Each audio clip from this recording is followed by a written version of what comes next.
There once was a boy named Hassam. Hassam loved to read. He loved stories of pharaohs and pyramids. He dreamed of going to Egypt. One day his parents had a surprise. "We are going on a trip," said his father.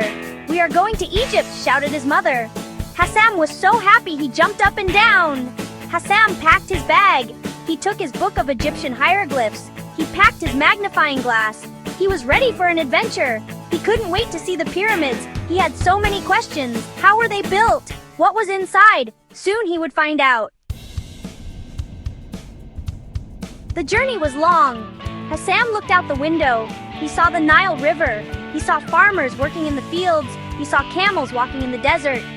Finally, they arrived in Cairo. The city was big and busy. People were everywhere. Cars honked their horns. Shopkeepers called out to customers. But Hassam was not interested in the city.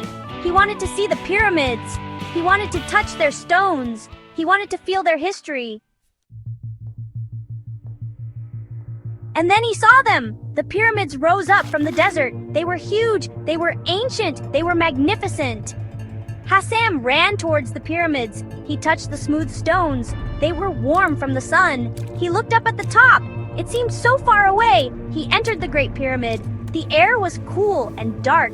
The passage was narrow and low. Hassam felt a shiver run down his spine.